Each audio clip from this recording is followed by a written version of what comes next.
Welcome back to Persnickety Pasts. I'm Patty Palmer. And I'm Peter Parker. I gotta tell you, Pete, your name makes me chuckle every time I hear it. Yep, you say that every time. Never seems to get old. Last week on the program, we discussed the intricacies of the Chinese Terracotta Army. Such a fascinating story there, Patty. If it weren't for my crippling xenophobia, I'd love to go through it myself.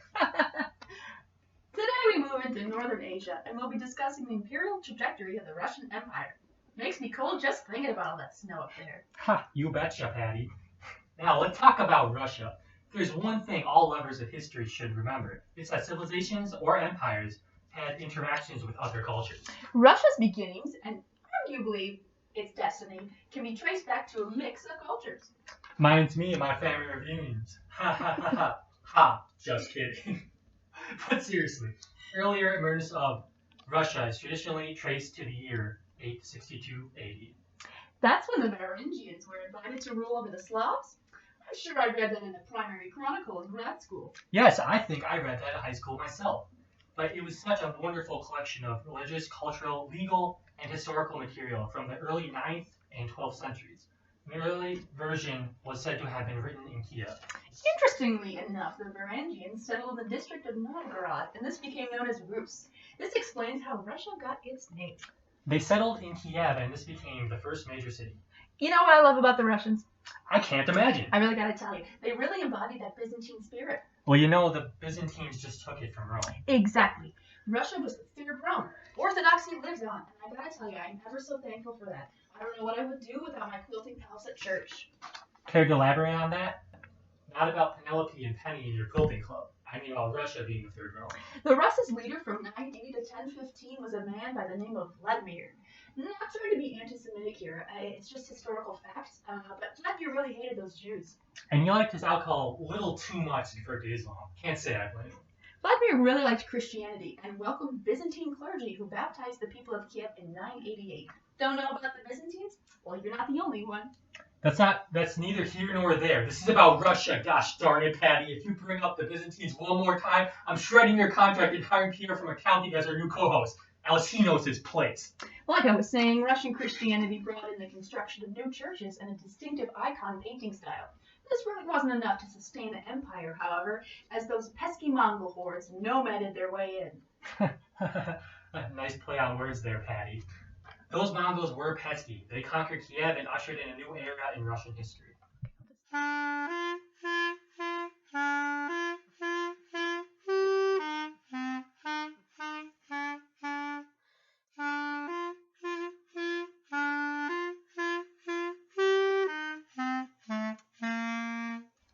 The Mongols ruled, but they also delegated officials and local authorities.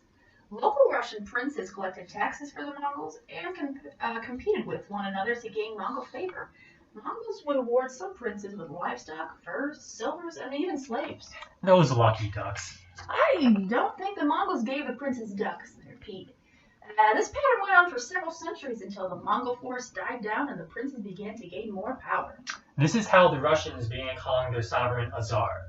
The Mongols would reward especially superior princes with a promotion to Grand Prince. Moscow, instead of Kiev, did you know this? Became the greatest Russian city. In 1547, Grand Prince Ivan IV took the title of Tsar for the first time. And this really ties in with the Roman theme I was mentioning earlier, as Tsar is a version of Caesar. Ah, enough with Rome, though. Now let's discuss my namesake. Many of the Persnickety faithful out there have asked me if my name has anything to do with Peter the Great. Do they really? Nope, not at all. Seems like a legitimate inquiry. Peter was virtually in exile during his childhood, much like myself. There had been a battle over the legitimacy of who was the actual Tsar, following the death of Tsar Alexis. Peter was made joint Tsar with Ivan V. While Ivan was alive, Peter spent most of his time learning about military science and shipbuilding. Ivan V died in 1696, which left Peter as the sole ruler. Well, I tell you, Patty, Peter really deserved to be called the Great. Yeah, Pete, tell me, why is that? Well, Patty, he really focused on imperial expansion and domestic relations. Under Peter, we really began to see the emerging imperial trajectory of Russia. Peter industrialized Russia, he modernized the military. Okay. But wasn't he sporadic in his reforms? And didn't he have that weird ban on beards? He just... Patty, listen. Were his reforms sporadic? Perhaps. But his reforms were necessary for modernizing Russia. You know what I've always wondered, Pete? I've always wondered. Was he handsome? I feel like he probably was. I kind of think he was a rather fetching person. But who's really... Tell me. Well, it's not you. It's actually Catherine the Great. Oh. She was wishy-washy in serfdom, though, huh? I'm not sure I trust her. Plus, wasn't she pretty promiscuous? Sure, she may have been a little unfaithful to her husband. May have killed them, perhaps, and she had a couple of affairs. But I mean, who hasn't, am I right? That's one true statement there. Yep. I'm also sure that this was probably the norm at the time. She really deserves some respect, though. She was one of the first enlightened despots of her century. I heard that she was a little reluctant in her reforms. She had great ideas for westernizing Russia and cultivating enlightenment, but she was all talk and no action. It's because of her encouragement that we have the philosophers of Voltaire and Diderot. Well, she was pretty well educated, that's for sure, but she was selfish and she only cared about the nobility. That 1%, she didn't care about those peasants or serfs. She really only cared about giving her boyfriends nice jobs and cool houses. But she was the longest reigning Russian monarch, reigning from 1729 to 1796, so that is something. I suppose. Yeah, she did some great things for Russia. Their imperial directory really began to form during this period. Russia was westernizing and wanted to be great again. Now, wait a minute here, Pat. Pete. When were they great in the first place? Do not know. But before we move on and focus on the development of Soviet Russia, now is a great time to break for our quirky queries.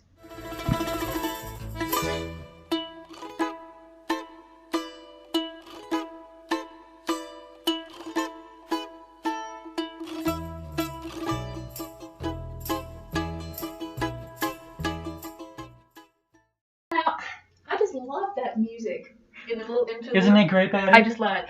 Okay, our Persnickety Faithful has sent us some emails with questions about Russia that you're just dying to have answered. Let's get Pierre from accounting over here to read some of these out for us. Pierre.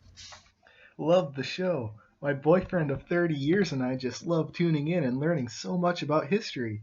Our question is this. When Patty was discussing Byzantium earlier... Alright, now to our next email. Dear Pete and Pat, you two really seem like pros, but they don't call me the history whiz of Kalamazoo for nothing. What do you guys know about the Russian abolition of serfdom? Preston Polk. What a great question, Preston. I'm sure you are a history whiz, but let me give you some info about the Russian abolition of serfdom in 1861. This system of Russian serfdom dated as far back as 1649. Although, Preston, serfdom was a little bit different than American slavery. It was a lot more like the feudal system, actually. Unfortunately, serfdom was hindering Russia's true potential. They had overpopulation, food shortages, civil disorder, you name it. All the intellectuals of their time blamed these problems on serfdom. They really realized something was wrong when they had entered the Crimean War in 1854, but suffered heavy defeat by the hands of the French, British, and those pesky Turks. Yeah, and Alexander II abolished serfdom in 1861, and serfs were given rights, property, and freedom. That's just great, I love a good freedom story, don't you? We have time for one more question. Let's make it a good one, Pierre. Anything for you, Patty and Peter. Dear Peter and Patty, what was the Crimean War all about? My cats and I are just dying to know. Thank you for all you do. Posy Pleasant. Sounds like she needs some friends. Posy? Love the question. Let's sort it out for you. The war started in 1853 and lasted until 1856. Quick math check, that's 3 years. The Ottoman Empire was really dominating the Holy Land, and Russia and France weren't too pleased with this. Well, you see, the Ottomans practiced Islam, while Russia and France were Christian. While they were both Christian, the French were Roman Catholic, while the Russians were Orthodox. Each wanted to spread their own religion in the Holy Land. And those British? They allied with the French because they were jerks. They were jerks. Well, Patty, historians are never biased.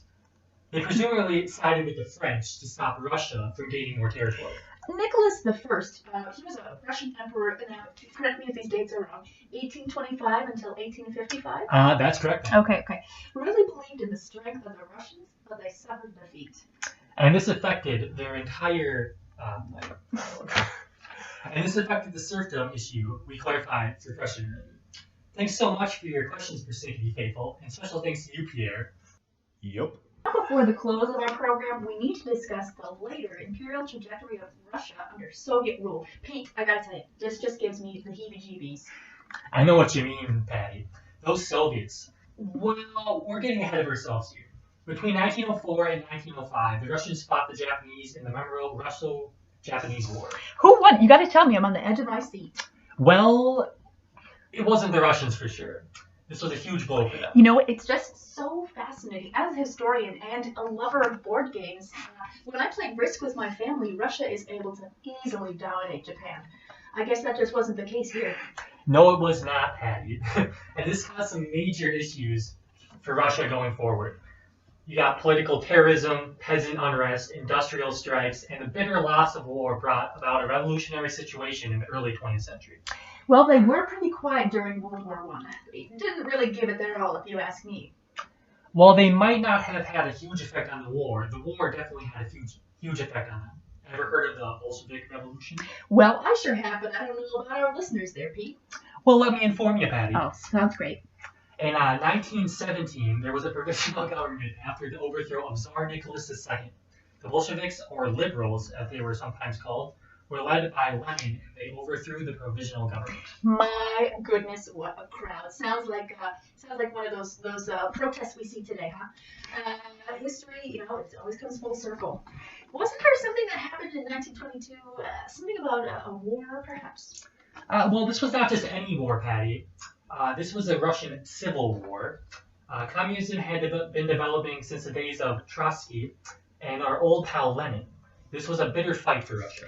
Please tell me, how did this affect their imperial trajectory? Very good question there, Patty. Yep.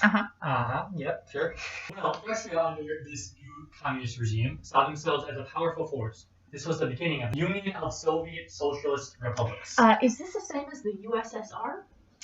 Yes. Yes, it is, Patty. Okay. I did go to school. Anyway. Yep, this would last for nearly 70 years. In later years, this guy named Stalin came around. Shortly after Lenin passed away in the mid-1920s and started to industrialize Russia, this really gave them an advantage going into World War II.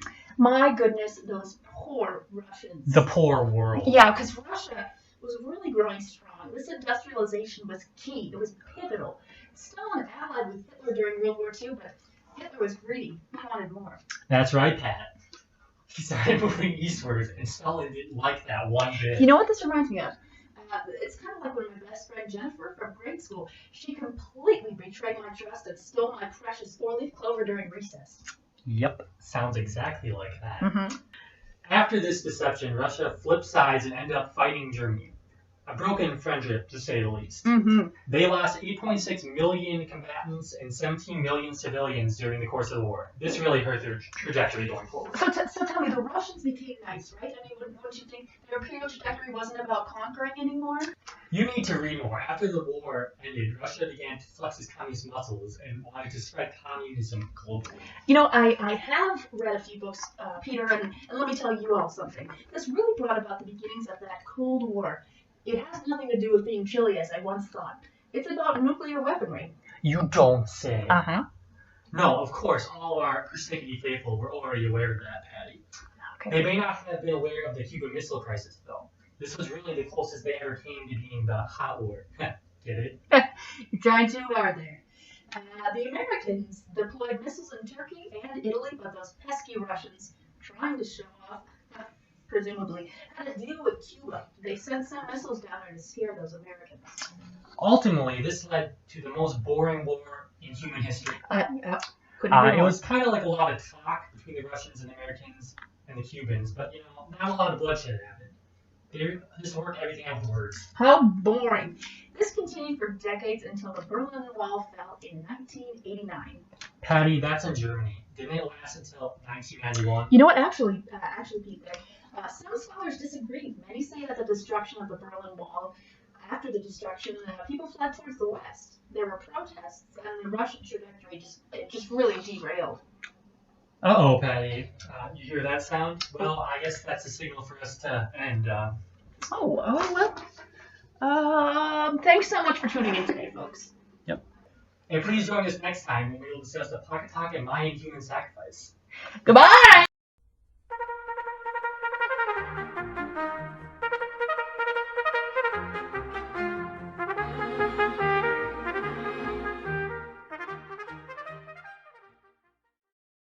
You've been listening to Persnickety Pasts on NPR Radio.